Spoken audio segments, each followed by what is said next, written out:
70-80 वर्षों की देश की इस राजनीति को अकेले आजाद समाज पार्टी या अकेले चंद्रशेखर आजाद कैसे बदलेगा? देश की राष्ट्रीय पार्टियां अब वो भी इस हालत में है, मैं हाशिए कहूंगी, हाशिए पर आ गई हैं आज।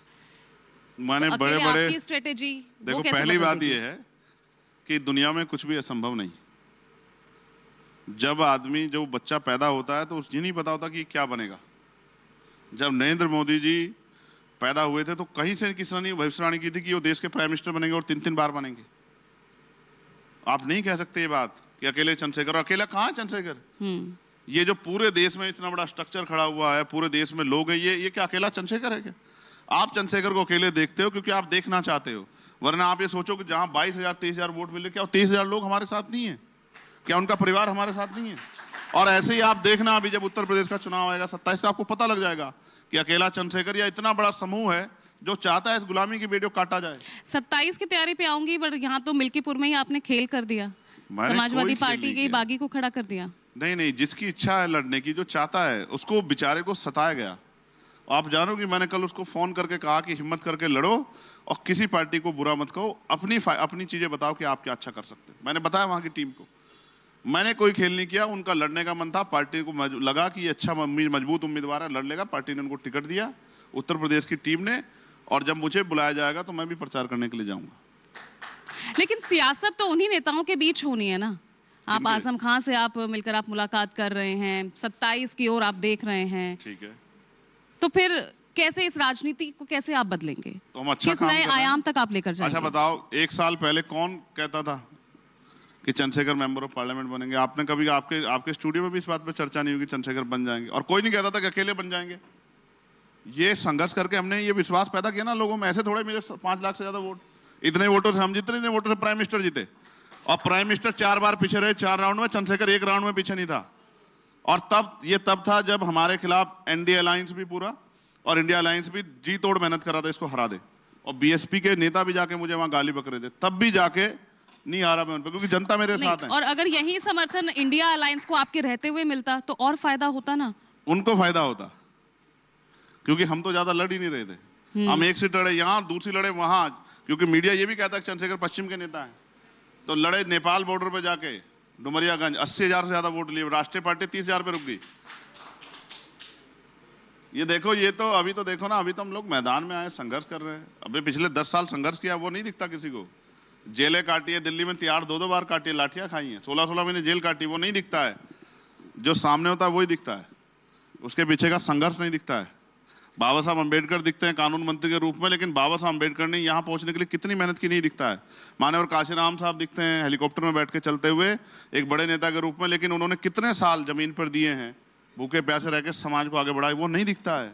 लोगों को जोड़ने का वो संघर्ष नहीं दिखता है, अभी नहीं दिखेगा। 2027 के बाद आप ही लोग कहोगे कि हम चंद्रशेखर को हल्के में ले रहे थे, चंद्रशेखर ने बहुत बड़ा खेला कर दिया। नहीं, आपको तो हल्के में कोई ले ही नहीं रहा है। इस तमाम पार्टियों के साथ आपकी बातें चल रही हैं, सबसे संबंध अच्छे और बिगड़ रहे हैं, चल रहा है। अब यहाँ यूपी से आगे बढ़कर आप हरियाणा में चले गए, ठीक है, नतीजा 0 ही रहा हो। अब दिल्ली में भी आप कोशिश कर रहे हैं, 5 सीटों पर अपने कैंडिडेट्स उतार लिए हैं। जब नतीजे हमारे पक्ष में नहीं आते तो हम फिर और ज्यादा मेहनत करते हैं, उस चैलेंज को स्वीकार करते हैं कि अब इसमें ज्यादा मेहनत करना।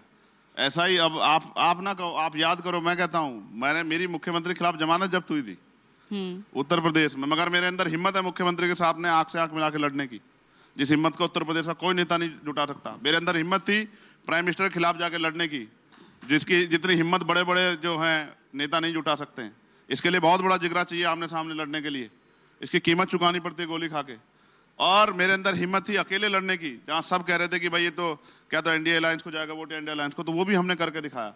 और फिर मैं कह रहा हूं, ये चैलेंज हमने हरियाणा से, आपकी बात नहीं बनी तो इसलिए आप इंडिया अलायंस में शामिल नहीं हुए। हाँ, हम तो कोशिश कर रहे थे, कल कोई हमसे ना थी ना आपकी, तो संरक्षण और साथ तो उन्हीं नेताओं का लेने की कोशिश आपने की। संरक्षण तो हम संविधान का लेके बैठे हैं, और साथ इसलिए जरूरी है क्योंकि एनडीए जो 3 बार से सत्ता में, वो भी 30-35 पार्टियों का अलायंस करके घूम रही है, और इंडिया अलायंस भी इतनी पार्टियों का अलायंस करके घूम रहा है। आप मुझसे क्यों कह रही हैं कि भाई मैं संरक्षण लेना चाह रहा हूं? मैं तो चाहता हूं कोई अच्छा अगर आदमी है और परेशान है तो मेरे साथ मिलकर अगर आगे बढ़ना चाहता, तो क्या बुराई है? मैं तो कोशिश कर रहा हूं। तो आपकी राजनीति, मेरी कोशिश जीतने की है, दूसरे राजनीतिक नुकसान दलों पहुंचाने की तरह, नहीं। हाँ, आपकी भी राजनीति क्या दूसरे राजनीतिक दलों की तरह बीजेपी विरोधी है? क्या ये मैं ये मानकर चलूं? मेरी राजनीति अपने लोगों के हितों की रक्षा के लिए और उनकी तरक्की के लिए है।